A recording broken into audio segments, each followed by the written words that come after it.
G'day everyone, it's Joe here, and today I'm going to show you how to create a blueprint map for a sci-fi game.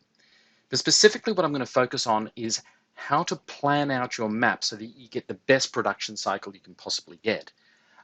So this is the map that's actually been sent to me. This is the sketch by the writer of the adventure, Ray Jewell. He's probably one of the best horror writers, certainly the best editor I've ever worked with. I don't know if you can see this. It's a little bit faint. I'll post the original up on the YouTube channel so that you can actually download it and see it for yourself. But what you've basically got here in the map is a mining station consisting of three what appears to be domes, plus a fourth dome in the middle, which would probably looks like it's going to be the pit. Tailings storage, main stuff, yeah, it's basically a pit. And there's some corridors running between it and so forth. Now, when you look at this map, one of the things that you're going to realize is that it's going to be very, very difficult to produce each of these domes using a standard square grid layout, simply because you can see that everything is at an angle for each of these. So when I put this map together, I'm going to be thinking very carefully about how I construct each of these domes and then bring them to the right location in the map. And you'll see how we go through that to begin with.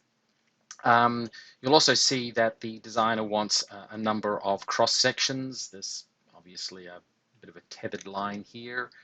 Not 100% sure of what that means. I guess I'll need to talk with the designer. We might bring him on a bit later. The other thing is to realize that this is forming an equilateral triangle. So that's going to be absolutely essential. So now that we've got that in our heads, in other words, we're going to design this map in three pieces. We're going to design each of these domes separately, and then we're going to rotate them and move them into the correct location.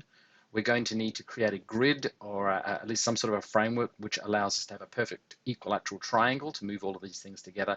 So, right, that's getting the basic mapping concept sorted out, our angle of attack, if you were. So let me just minimize this, and now I'm going to go and I'm going to open up a template I usually use when I'm starting off on these. Let's go to Rapture. I'll go to the blueprint blank map. There we go. This is a little file which I created to help me create Rapture maps nice and quickly. It can be used for creating any other sci-fi map as well. I will put that online. So we've got a nice blank map. Let me just check what my grid settings are set to. 1 foot grid, 2 snaps. Whoa, that's no good. I'm going to make this, let's start with a nice 10-foot grid, 1 snap to get us started. Coming back here, let's look at the size of this. There's no scale on this map, so let's make some assumptions. If each of these are rooms, let's say that each area is maybe across here 10 meters. Make that about a 7-meter wide control room. Maybe a little bit big. Let's say that's, we'll keep it at 10 meters, and we can always scale it back as we work through the map. As long as things are going to be consistent, you can scale up and down, and that's one of the other great things about Campaign Cartographer. You can start granular and then work through it. So let's come back to our map here. I'm going to change the dimensions now to meters. So I'm going to go to Drawing Properties. Drawing units. I'm going to change this to meters. There we go. Display everything in meters. Nearest decimal. Just look, honestly, for this one, I think just 2 decimal places is 1 decimal place is more than enough. Maybe 2. The angles will leave at standard angle bearing. So there we go. Let's go back to our grid lines. I'm going to edit this. Oh, very important, before I really start messing with things, I'm going to go File, Save As, and I just better save this off as a new Rapture map. Rapture and Occupational Hazards, Map 1. This is the name of the adventure, Occupational Hazards. There we go. Now, the reason I did that is in case I screw things up and crash the program, and it does happen, and it makes you sad. So we'll make this one 5 meter, actually 1.5 meter steps. So let's make it 15 meter increments. That would be 10 meters in between each.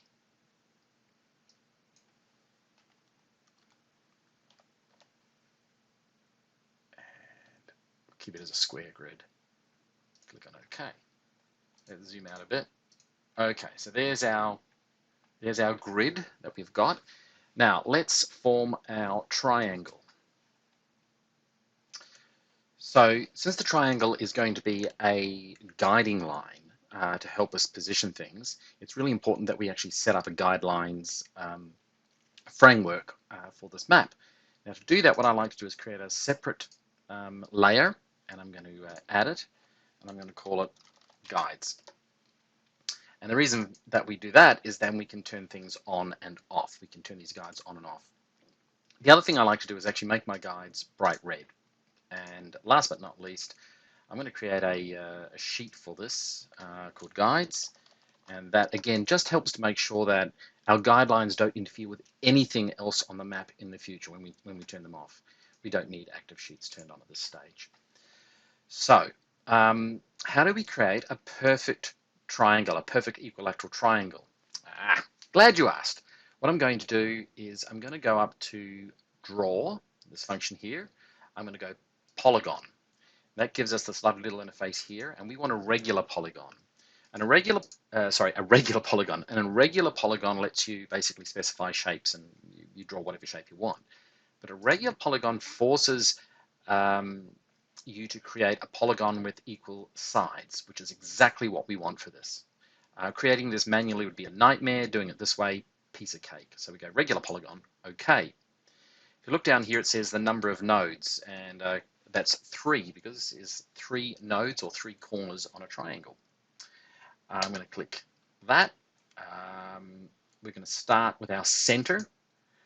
And now, the temptation is to try and draw this triangle out this way. So there we go.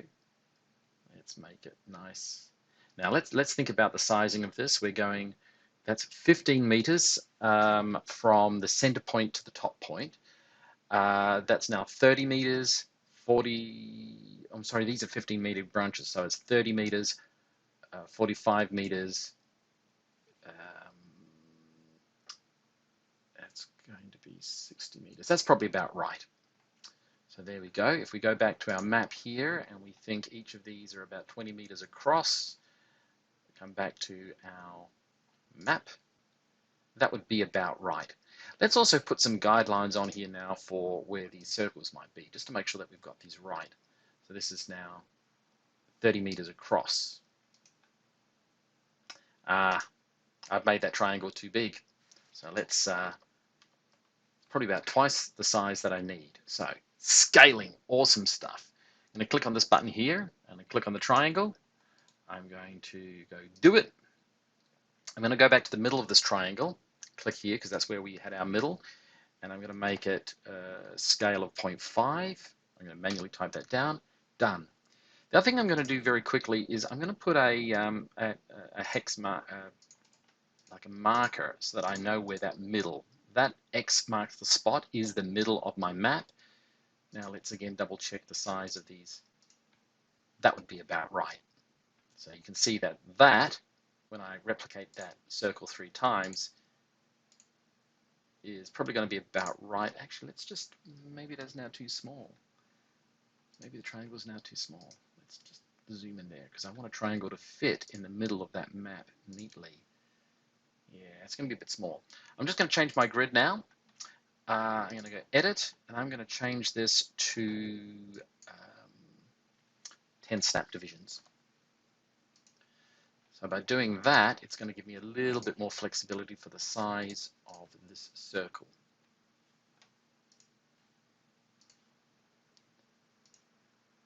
So if I'm starting at 15 meters, that's now going to be 1.5 meters less, 1.5 meters less. That's probably about right. Let's now see how it all fits together. Again, we're just setting up the grid.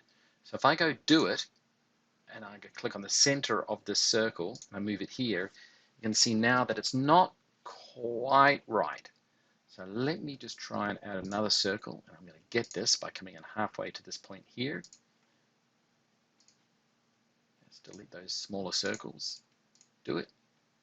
Let's now copy those.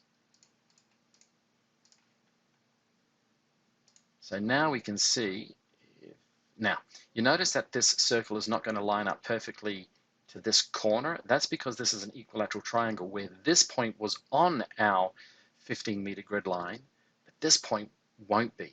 So what do we do about that? There's a couple of ways that you can achieve this. I'm going to show you a quick cheats way. I'm going to do replicate. I'm going to do a circular array. I'm going to click on this circle here. So I've got that circle connected. I'm going to go do it. The number of spokes is 3 because I want 3 circles. The number of rings is 1. The array center is smack on the middle of our little square there, and our copy origin is the center of the circle. It's asking us to confirm the angle between the strokes, which is 120. It's automatically calculated that for that, so you just push enter. Bingo. So now let's come back and see how that looks compared to our map. You can see that's just about right. Excellent. Now, just taking a closer look, there seems to be some sort of an airlock systems in between these areas. So there is a slight gap between those, between those rings, but that's okay. I can deal with those. Let's just make that circle ever so slightly smaller. Let's see what we can do there. And then we'll repeat that. Maybe that big. Let's replicate that one around, again using that very clever model of circular array copying. Click that one, do it. Number of spokes, 3. It's remembered that from last time. Put the center point in, put the rotation point in, and go. Excellent. So now we have our map, and I'm just going to delete the things that we don't need now.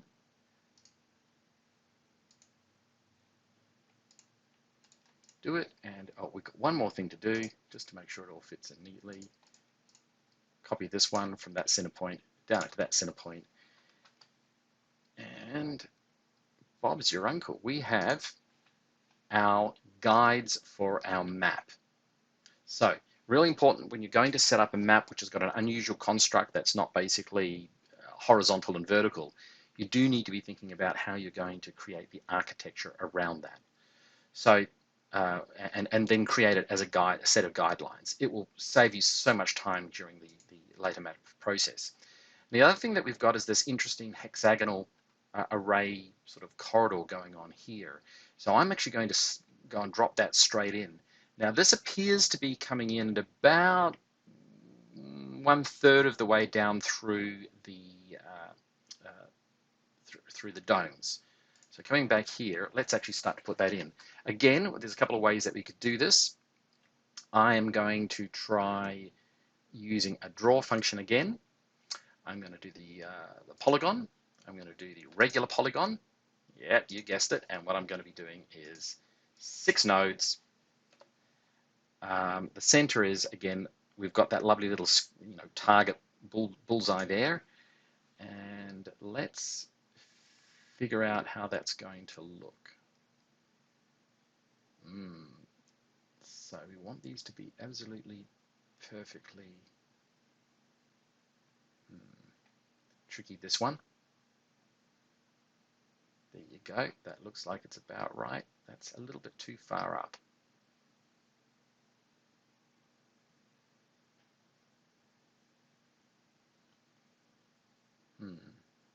What I'm going to do is I'm going to bring this out roughly to where I think it needs to be, and then I'm going to rotate it. And the reason for that was as I was trying to get that top line to be perfectly aligned, you can see it was snipping because we're trying to overlay a rotated object onto a square grid.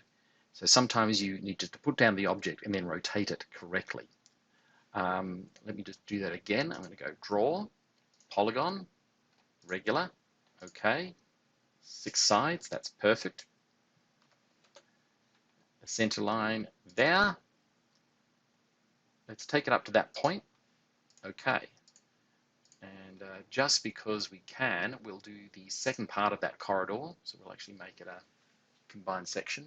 So again, draw, polygon, regular polygon. We've remembered 6, so we can just push enter.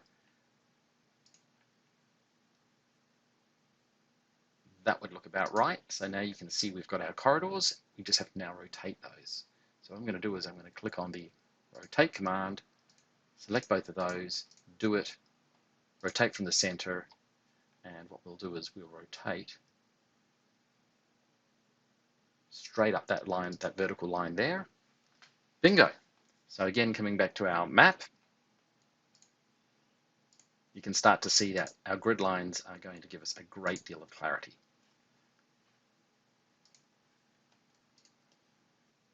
Now this is not quite perfect because I can actually see that this corridor is actually a little bit high up for the map that we have here.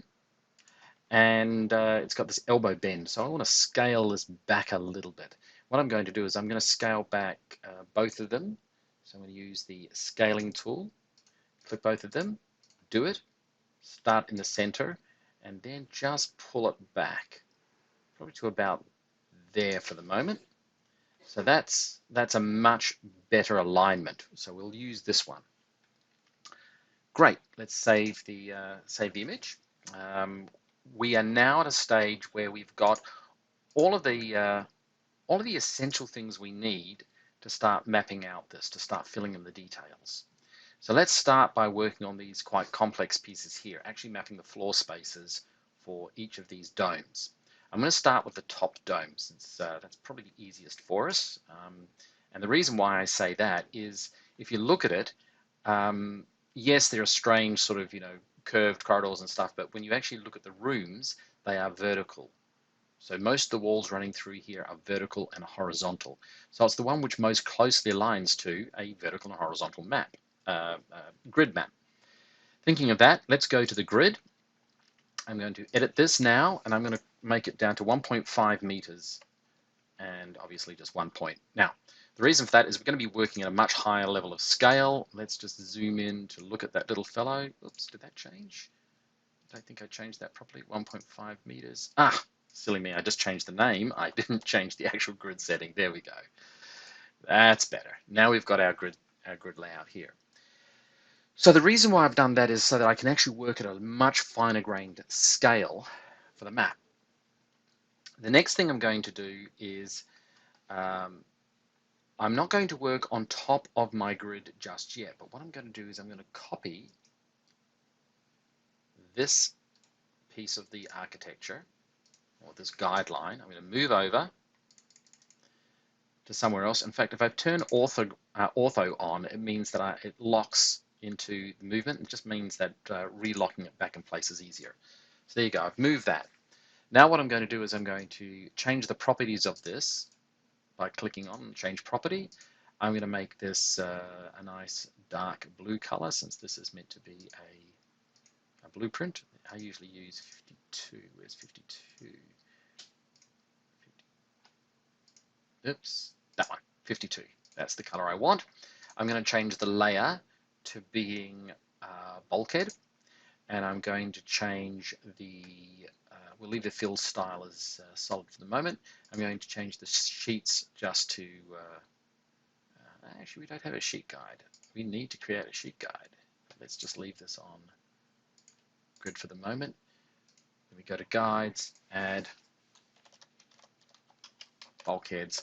I actually thought that was in the template, so obviously I've forgotten to do that. I'll make sure that the template that you download has bulkheads in it. So let's go back to the properties of that circle, do it, and we will make sure that it is bulkheads, bulkhead, and we'll leave the color the same. Excellent. That wall is now 0.06 meters. That is too thin for an outer wall. So what we've done is we've basically taken our guide and we've made it into the outer wall. I'm going to change that, since this is the outer part of a dome, I'm going to change that to a good 0.5 meters. Actually, I'll make it 0.25 meters. That's still pretty thick. So bingo, we've now got our lovely little outer wall for that dome. I'm going to zip back to our map view now, and I'm going to see if I can't zoom in on that. Let's see. View, zoom, zoom in. I'm going to zoom in again. Of course, this has been sent to me with a PDF viewer, but it could be done with any other viewer there. Now, what it looks like is that we've got a similar curve to the curve which is outside of this circle here for that outer wall there. We've also got this cutting of the, obviously, of the hallway which runs through it, and we've got this hallway which runs down through here. So let's start by doing this upper section, which are these two curved areas in here. So I'm going to come back to my map. I'm going to create, and this time I'm going to make sure that I'm got the right layers and everything turned on. We want to move this all back to being bulkheads. I'm going to change this to color 52. So we're now working on the floor. I'm going to start by taking a copy of this circle, and I'm going to click in the middle, and I'm going to just shift it up. And again, coming back to our map, just to clarify that, it seems to be a little bit above halfway, so I'm going to make it to about there. Excellent. So there's one circle. Now, obviously, I don't want that upper level of circle, so what I'm going to do is I'm going to split my circle using the split command. I'm going to click on it, and I'm going to use the intersection point to tell this where to split. I want to split it there, and then I'm going to also click on the intersection point. I just realized this isn't going to work because I'm going to select the wrong part of the circle. Let me try that again. I'm going to split, and I need to select on the inside of that. That should work a bit better. And then I'm going to go on the intersection of those two, on the intersection of those two. There, that's better. Now if I refresh that, you can now see we've got this part of the wall already being built out. I'm going to do the same thing, but actually I'm going to do something a little bit different. I'm going to start.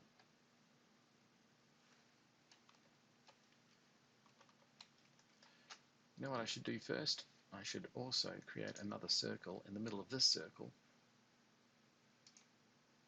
so that my corridor, oops, where is the middle of that circle? I want to make sure I get, that looks like good alignment. There we go. I actually need two circles there. So let's do that cutting again. I'm going to go, and the reason why I should have done that to begin with, oops, is because we've got this sort of duplicate thing going on here with this corridor that runs side to side. So by building the corridor with a circle inside a circle, I can guarantee that that corridor is going to be equal in space between the two of them. And it looks to be about 1.5 meters wide, which was probably about right. So let's do that cutting again. I'm going to use the cut command. I'm going to click on the inside of this circle, and I'm going to go at intersection, and I'm going to go at the other intersection, bingo. I'm then going to do the exact same thing, but for this outer, oops, let's try that again, and again, intersection here, and intersection here. These intersection commands are just fantastic. So there you go. We've now got that corridor that runs through here. Let's now draw the corridor that runs vertically down through what looks to be the entire piece. So to do that, nice and easy, I'm just going to zoom in, and I'm going to create a corridor. Now, it looks like that if we create this corridor through here, it's going to be a 3-meter corridor. So what I actually need to do again is modify my grid layer. I'm going to make the snap divisions 2. And that means that I can start a center corridor, but I can draw it all the way down. And again, halfway through that line, draw it all the way down. Now notice I'm not worried about drawing over the lines or drawing areas that I don't need at this stage. All I'm wanting to do, because I can trim those lines, all I'm wanting to do is get the things relatively right. The other thing that we can do now is put in this corridor. Now, if you remember the lower corridor, this red line here, and here's the good thing, because we we drew that in as a guideline, I can get this approximately right. And I'm just going to draw it straight across here, and I'm going to draw it straight across here again. So there's our corridor lines. Let's continue looking at this. We can now start to draw out the internals of this area. You can see here that we've got H1, 2, and 3. So there's a bunch of little rooms inside this piece here. So let's draw the lines for those. There's one that comes straight across. I think that's about right by the looks of it. Oops. Yep. And there's one that comes down.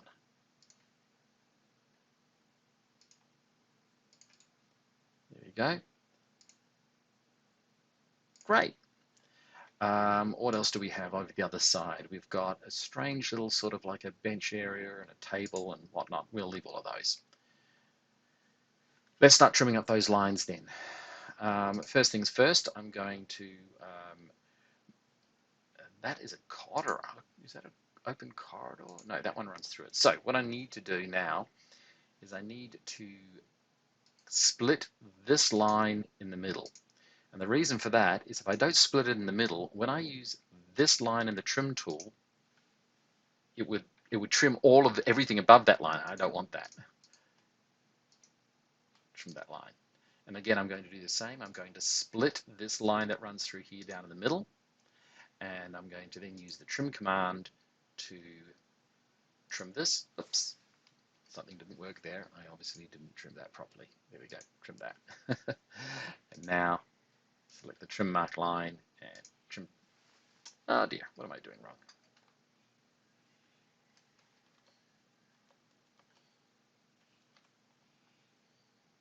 Let me just split this line.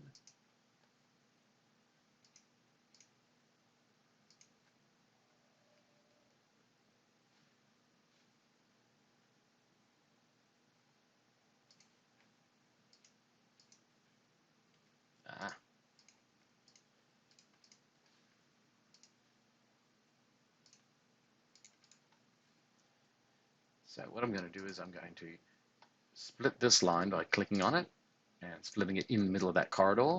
Again, clicking on the trim line, I'm going to trim it down to that point, and then I'm going to do another trim line, trimming from this line down that point, and you can now see our corridor is in place. Let me just go and show you that. There we go, runs straight through there. Lovely, lovely.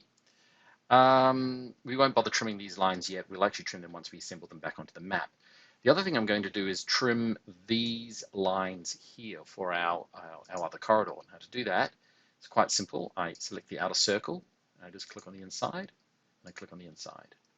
I click on the inside, and I click on the inside. There's one more here which looks to be hanging over, so I'll trim that one as well. So you can see we're starting to build our design out pretty quick.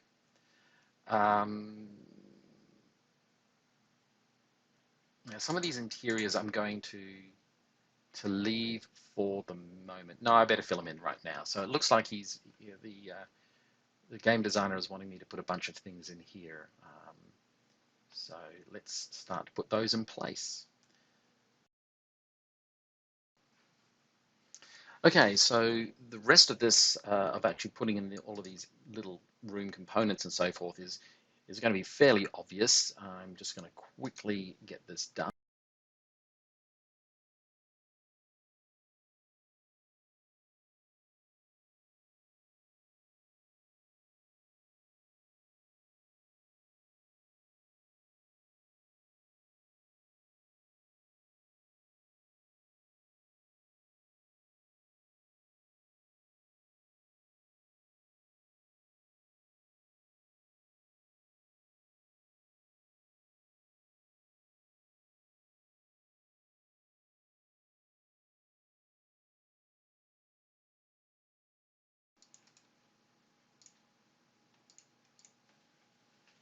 Now what I'm going to do here is I'm just going to show you a little trick. You can see in the map that he's got this sort of weird fan-like thing in here, and I want to make something similar.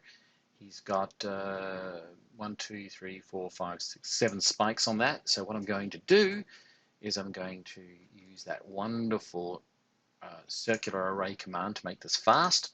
Basically, I just drew 2 circles. We know that that's the center of the circle. I'm going to use circular array, circular array. Select the right one. Select that pinion there. Click on Do It. Number of spokes is 7. Number of rings is 1. I'm going to make sure that the center starts there, and then I start at the copy origin just on the bottom of that line. It's confirming it's already calculated 51.43. Bang. And you can now see that that was incredibly easy. Use those circular array functions and rectangular array functions. They're super good. So look, I'm getting very close to being done with this outline here, this environment. Piece of design. So before we move it back into our environment, into the actual map area, I'm going to copy it. Rather, I'm going to copy just specific pieces of it. The reason for that is if we come back to this map, we know that one of the consistent things between all of the maps seems to be this corridor that runs through them. In other words, this line here and this corridor connection here. So what we should do when we do our copy is we'll copy the outer area and we'll copy these lines that matter. And I'll also copy those areas there. Okay.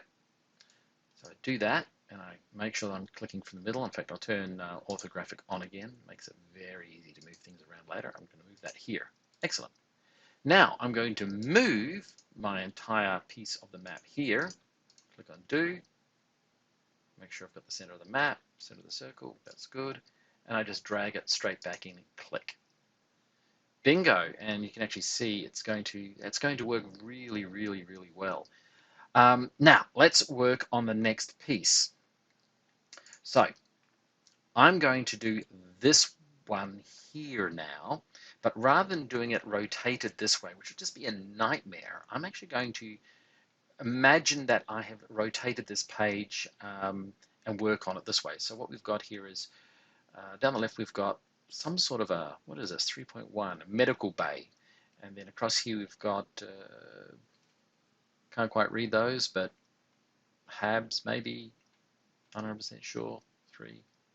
Hydroponics, 1, 4, rec area, 1, 3.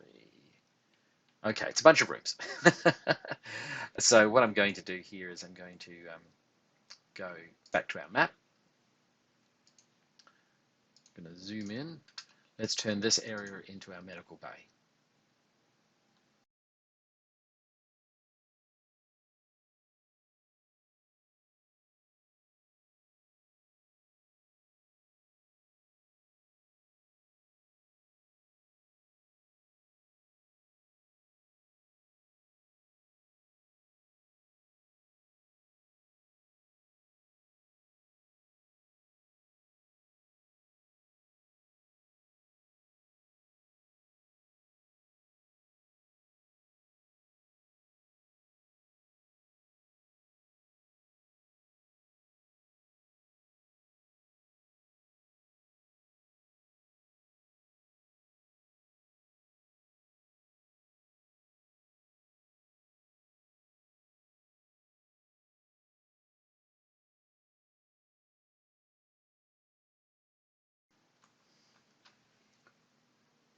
Okay, so that took a bit of work. You can see I was using the trim command a lot during the creation of this one. Now, we're going to bring this down into our map. So I'm going to pop that open. And it's going to be sitting into this area here. And the good news is, because we've used this layout, we could rotate this before we do the move. So let me show you. I'm going to click on the right click here. I'm going to do a rotated copy. I'm going to select this. I'm going to click on Do It. I'm going to rotate the angle by 120 degrees when I do my copy. And I'm just going to click, if I have my snap-on, I'll click here. Whoops, I've actually done that wrong. I should have rotated it by, let me try that one again, rotate. rotated copy.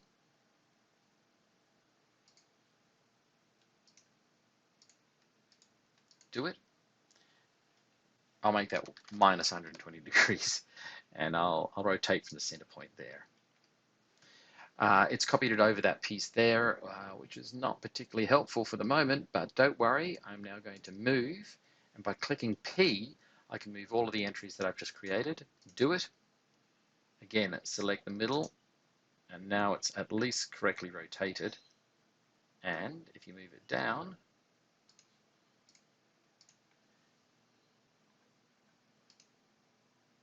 let's get him positioned. I'm just going to turn off my snap for the moment because I want him to be fitted perfectly there. There you go. Click. Bingo! So now we have our second part of our map. I'm going to delete those ones now. Don't need them. Gone. I'll probably take another copy now of this area here. So there was a lot of good things on this particular one. Take the corridors. I'm going to turn off, oops, I'll turn off my guides for the moment. I'll just hide them. There we go. Grab those pieces. Grab these pieces as well. Grab those. And do it. And again, I'll turn snap on or the graphic on. Select the very center of this and we'll drag them over there so we can work on them. Let me turn back on my guides. Done. Fantastic. Right, so we're now nearing the end of this epic map. Let's look at the last piece. So we'll go to our map here. You can see that this one, actually it's quite an unusual one because it's got dotted line walls and seems to have a curved area in here and then a crosshatch through there. So looking at this closely, what we'll do is we'll start with this cross area in here first and this curved wall. So let's get the curved wall in there.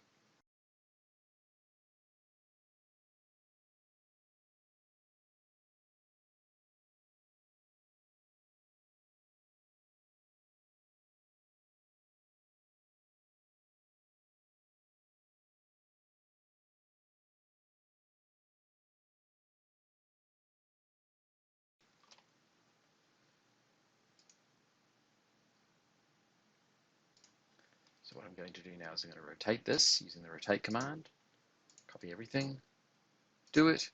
I'm going to do it from the exact center, just make sure that we've got everything centered. The rotation I'm going to type in is 120. That's got that done. Let's now move it,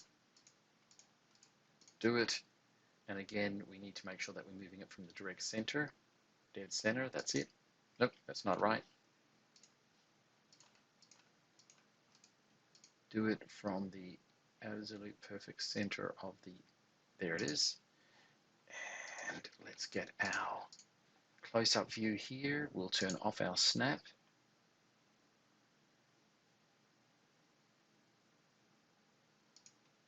Excellent.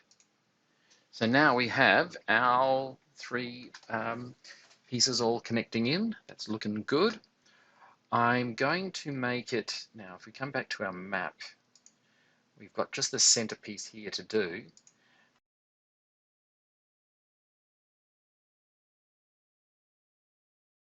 Grid line guideline, but that's really not going to be much use to us now. So I'm going to actually turn this off.